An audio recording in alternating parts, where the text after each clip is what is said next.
Alors, mesdames et messieurs, ce que nous devons retenir de la fuite du président Patrice Talon est la suivante. Laissez tomber, M. Patrice Talon n'a pas fui, il est bel et bien présent encore au Bénin. Ici, on parle des choses sérieuses, donc nous n'allons pas nous hasarder à parler de n'importe quoi. Mais la vérité est que aucune information crédible ne corrobore la rumeur selon laquelle le président béninois, M. Patrice Talon, a fui le pays. Au contraire, des sources fiables indiquent que le président Patrice Talon a présidé le Conseil des ministres le 15 janvier 2025, démontrant ainsi sa présence et son engagement envers ses fonctions présidentielles. Par ailleurs, l'actualité béninoise est marquée par le procès imminent d'Olivier Boko, ancien proche collaborateur du président Talon, et d'Oswald Homeki, ex-ministre des Sports, tous accusés de complot contre la sûreté de l'État. Leur procès est prévu pour le 21 janvier 2025. Donc nous allons tous suivre ce procès et essayer de comprendre comment est-ce que ça va se dérouler. Il faut toutefois noter que le 15 janvier 2025, il y a eu une manifestation pacifique à Cotonou. Et la manifestation consistait à quoi? La manifestation consistait à demander à M. Patrice Talon de demander le retrait des forces françaises. On a cherché de part et d'autre les informations pour essayer de recopier, pour qu'on en parle ici sur cette chaîne. C'est cela aussi l'objectif de la chaîne, essayer de parler des choses qui tournent autour de nous, des sujets brûlants, importants, et on essaie de donner, chacun donne ses points de vue positivement, et on parle de tout ce qui concerne l'Afrique, tout ce qui regarde surtout l'Afrique, notre continent. Les participants à la manifestation pacifique qui s'est tenue tout récemment à Cotonou ont exprimé leur soutien à la force armée béninoise et ont exigé le départ des troupes françaises du territoire national,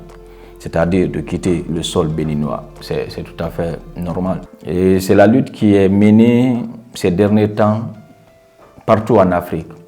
Voilà, on ne va pas rappeler des histoires, mais ces manifestants aussi ont exigé le départ des troupes françaises du territoire national. Cette mobilisation reflète l'opinion publique souhaitant une plus grande souveraineté et une autonomie renforcée en matière de défense.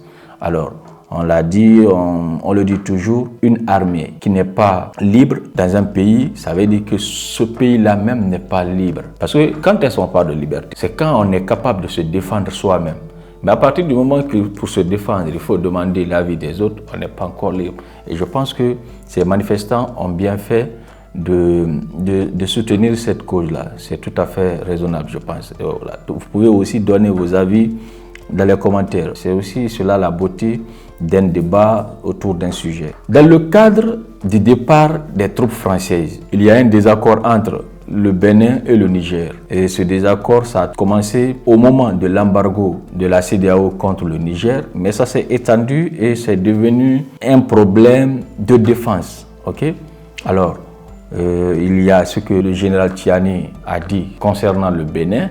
Ce qui s'est passé avec le Bénin, le 30 juillet, quand la CEDEAO avait décidé de mettre le Niger sous embargo, le président Talon, c'est à partir d'Abuja qu'il avait appelé pour dire d'interrompre tout chargement, tout franchissement des moyens nigériens. Quand je dis moyens, je veux dire moyens automobiles qui chargeaient au port de Cotonou ou qui ont chargé de l'intérieur du Niger et qui sont sur le pont de Malanville, poste frontalier. D'ailleurs, l'unique que nous avons avec le Bénin. C'est à partir de Abuja au Nigeria qu'il avait pris cette décision. Parce qu'il fallait punir les Nigériens qui ont osé prendre leur destin en main. Tout à fait normal, en tant que président du Bénin, qu'il donne des ordres. Même si nous pensons qu'il y avait une autre façon de faire qui consistait à laisser transiter ce qui est chargé au port de Cotonou. Mais c'est une décision souveraine prise par un responsable d'un État souverain. Nous avons vécu cet embargo total du côté de notre poste frontalier avec le Bénin. Le pipeline, entre-temps, les travaux n'ont pas été impactés par l'embargo. Jusqu'à la fin de l'exécution des travaux du pipeline, aucune contrainte parce que le président Talon s'était déplacé en Chine pour donner cette garantie aux autorités chinoises qu'il ne fera entrave en aucune manière et il va respecter les accords entre la République du Niger et la République du Bénin, qui disait qu'en aucun cas les travaux du pipeline ou l'exploitation du pipeline ne peut être entravée par l'une ou l'autre des parties. Les travaux se sont poursuivis donc malgré l'embargo. Le premier bateau a été chargé. Le deuxième bateau était arrivé.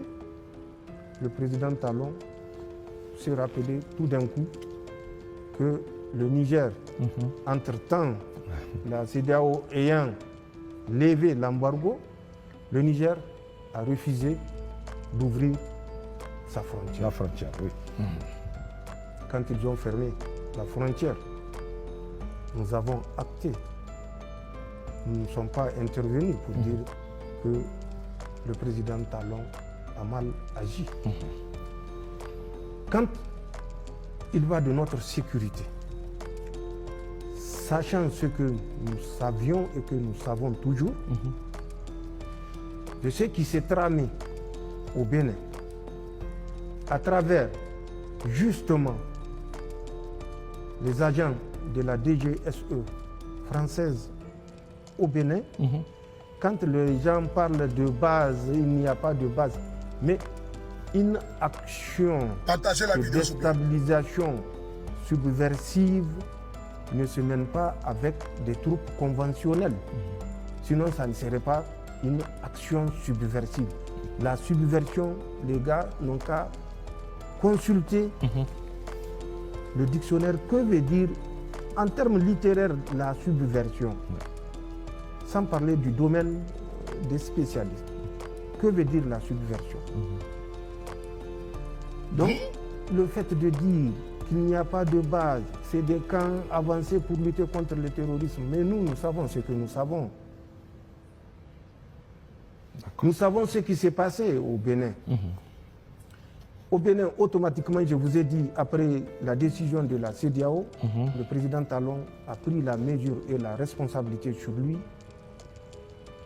d'appliquer à la lettre les mesures de la CEDEAO.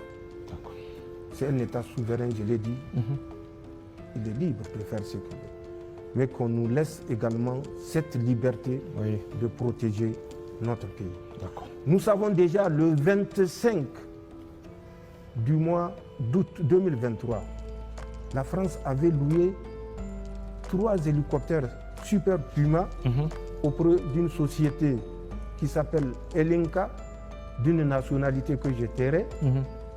Ces Super Puma étaient déjà sur le tarmac de Kandi. Le 26, déjà, ils étaient à Kandi. C'est ça. Pour donner la correction au Niger qui a osé dire trop, c'est trop. En plus de cela, des éléments de subversion, comme ils l'ont prédit, étaient positionnés à l'aéroport international de Tours. C'est même un aéroport international que les Français ont réhabilité expressément. Oui. Toujours au Bénin? Au Bénin, à Tours. D'accord. Tours est à 7 km à l'ouest de Parakou. L'aéroport international de Tours est à 6,8 km à l'ouest de Tourou. D'accord. Cet aéroport a été réactivé, rénové. Les Français avaient débarqué des agents avec du matériel à travers des vols cargo qui ont atterri. Le premier vol à 2 h du matin, le deuxième à 3 h du matin, pour débarquer du matériel. Parce qu'il fallait régler les comptes au Niger. Nous savons que des agents des renseignements en tenue civile étaient à l'hôtel GB de Kandi le 25, le 26 du mois de septembre 2023. Ils étaient en tenue civile en reconnaissance. Il fallait reconnaître l'aérodrome de Porga qui fait 2 km 100 à la lisière de la frontière, toujours dans le parc W, à la lisière de la frontière Bénin-Burkina Faso, 2 km à l'intérieur du W côté Bénin, 2 km donc de la frontière burkinabé. Cet aéroport de Porga est entre les mains des Français. D'accord. Officiellement chargé de préserver le parc. Mais vous vous rappelez de cet officier des eaux et forêts du Bénin qui avait élevé la voix contre les agissements qui s'est passé dans ce parc à travers la réalisation de cette piste. Et vous savez le sort qui lui a été réservé. Donc nous savons, c'est une évidence que cet aéroport dont nous avons les coordonnées que je pouvais dire exactement. Ensuite, ces mêmes agents de renseignement français étaient dans un village où il y a une piste, mais de moindre ampleur également. Nous avons les coordonnées de cet aérodrome où les Français étaient partis en reconnaissance, toujours accompagnés des agents subversifs français.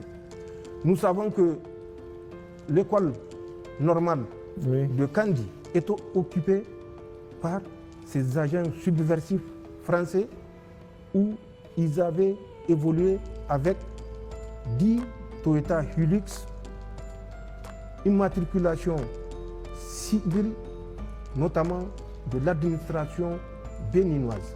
Lorsque le général Tiani faisait ces déclarations, il y a des gens au Bénin qui n'admettaient pas cela. Pour eux, c'était faux. Il n'y avait pas de force française, il n'y avait pas de troupes françaises au Bénin. Mais il y a quelque chose de très très étrange, à mon avis, qui s'est produit. Parce que quelqu'un qui soutient un régime contre toute révélation, contre toute dénonciation, contre toute critique, si la même personne sort et parle des choses qui ont été révélées contre ce régime, je pense qu'il y a un problème. Chers compatriotes, maintenant que les rideaux sont tombés sur le vaudou-déisme, nous pouvons maintenant poser les vraies questions. À quoi nous a servi la dite coopération stratégique que Macron a clamée devant le monde? J'ai même l'impression que c'est parce que Macron a dit devant le monde qu'il avait une coopération stratégique avec le Bénin que ces fous sont allés nous défier, tuant nos enfants.